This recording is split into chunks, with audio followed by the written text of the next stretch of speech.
the man who calls himself God. Who else would sign for PSG and then tell them, dead serious, to replace the Eiffel Tower with a statue of himself? Only Zlatan. The man didn't just play football. He rewrote the script on how footballers live, talk, and flex. He once growled at reporters, "Lions don't compare themselves to humans." He trained like a gladiator at 41, flew private, wore tailored suits, and casually bought a chunk of Swedish forest. And yes, he owns a $2 million Ferrari Monza SP2. Because it matched his vibe, Zlatan Ibrahimović is more than a footballer. He's a myth, a millionaire with memes, a man who turned arrogance into an art form. This isn't your average lifestyle breakdown. This is what happens when someone decides to live like a king, play like a god, and walk away like a legend. But behind all the one-liners and flexes, there's a real story. Built different from one even crazier than the quote. Zlatan wasn't born into fame. He was born into the rough streets of Rosengård, Sweden. His childhood? Stealing bikes, dodging cops, and surviving in a world that didn't expect greatness. But Zlatan always knew. He wasn't like the rest. By 19, he was making defenders look silly at Ajax. Then came the global tour. Juventus, Inter Milan, Barcelona, AC Milan, Paris Saint-Germain, Manchester United, LA Galaxy. And then, back to Milan, like a full-circle war story.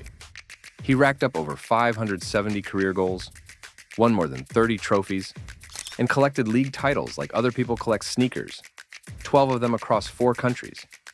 His salaries were wild too. 15 million euros per year at PSG, that's nearly 400 times the average annual salary in France, which is around 37,000 euros. $7.2 million per year in LA, an MLS record at the time, $4 million a year in his 40s at AC Milan, while 99% of footballers are already retired by that age. And in total, Zlatan is believed to have earned over $220 million in his playing career, with a current net worth floating near $200 million. But the numbers only tell half the story. Wait till you see how Zlatan spent that money. Zlatan doesn't just drive, he arrives with presence. Let's talk cars. He owns a Ferrari Monza SP2 that costs over $2 million. That's not just horsepower, that's attitude. Then there's the Porsche 918 Spyder, another $1 million beast in his garage. And of course, a Lamborghini Gallardo. Because Zlatan in Los Angeles without a Lambo? That would never happen. You'll also find a Maserati Gran Turismo and more than one custom Audi parked under his name. But that's only one part of the story. Zlatan also travels in style. He has his own private jet and used it often to fly between Milan and Stockholm. Family in one place, football in the other. He made it work like clockwork. And here's something you probably didn't know. In 2020, he bought a forest in Sweden. Not a cabin, not a plot. A forest. 1,000 hectares of woodland. That land is worth more than $3 million. He uses it for hunting, peace, and escape. Vacation spots? He's got those too. A sleek home in Malmö, a beautiful place near Lake Como. And he's often seen renting yachts around Monaco like it's a normal weekend plan. But here's the twist. While Zlatan shows up loud and solitude, Zlatan off the pitch is not what most people expect. He's not parading his life on social media. His wife, Helena Seger, rarely appears in the spotlight. And their 2 sons? They've grown up away from the paparazzi. He likes things sharp, clean, personal. You'll usually find him in tailored suits and designer shoes. One of his favorite watches? The Patek Philippe Nautilus. That's $400,000 just sitting on his wrist. His look says Hollywood mob boss, not footballer. When it comes to training, Zlatan goes all in. Even in his 40s, he was doing MMA-style drills, resistance workouts, altitude conditioning. This isn't casual gym stuff. It's a full lifestyle. And when someone asked him why he still trains so hard, he just said, "I train like I'm still proving myself, because I am." That's Zlatan. All in, no shortcuts, no need to explain himself. But don't be fooled. He didn't just work hard. He also brought chaos wherever he went. And sometimes that was exactly the point.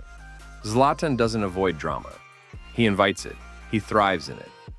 Just look at the trail of feuds he's left behind. Zlatan doesn't avoid drama. He invites it. He thrives in it. Let's talk Pep Guardiola.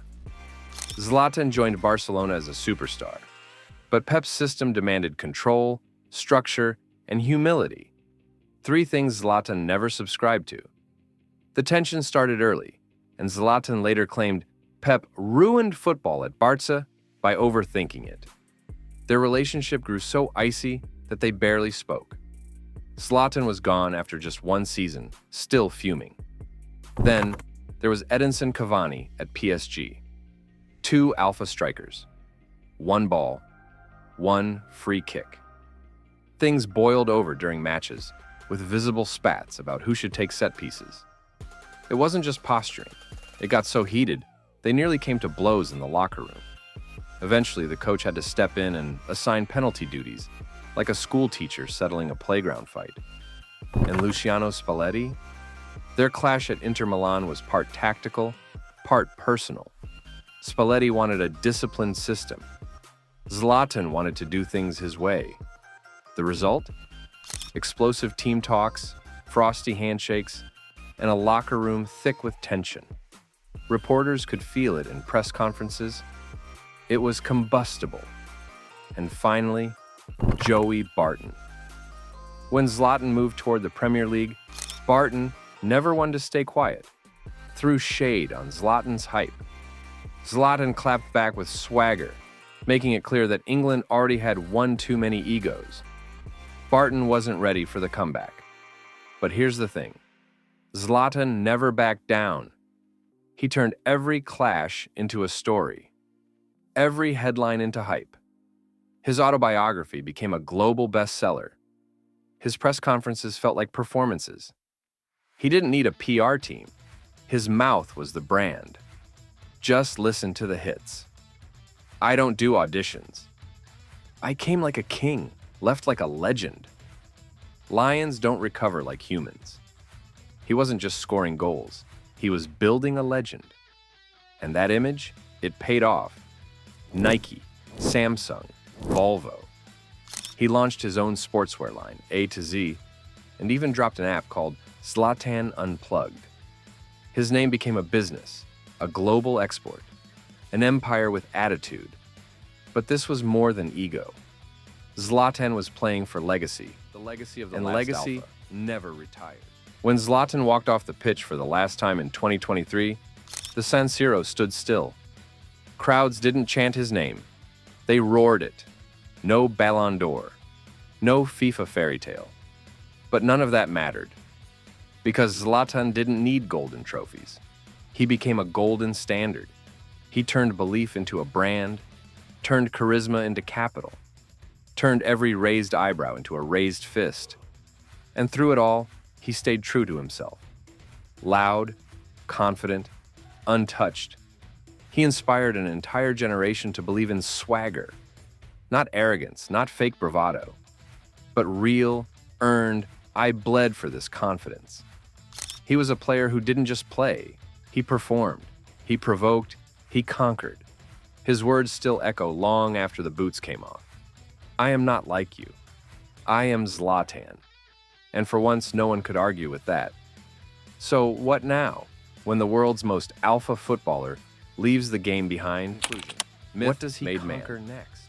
Zlatan's story feels like fiction, but every wild quote, every ridiculous flex, every unbelievable stat is real. All of it. He didn't rise through polished academies or charm his way to stardom. He came from concrete streets and made the world pay attention. Critics tried to humble him. Clubs tried to control him. But he carved his own path, loud, fearless, and dripping with confidence. Now, he leaves the game with a $200 million fortune, goals that still go viral, and a generation of young players trying to be Zlatan. Spoiler, they can't. Because Zlatan was never just a footballer. He was a one-man revolution. As he once said, Zlatan is not a name. It's a mindset.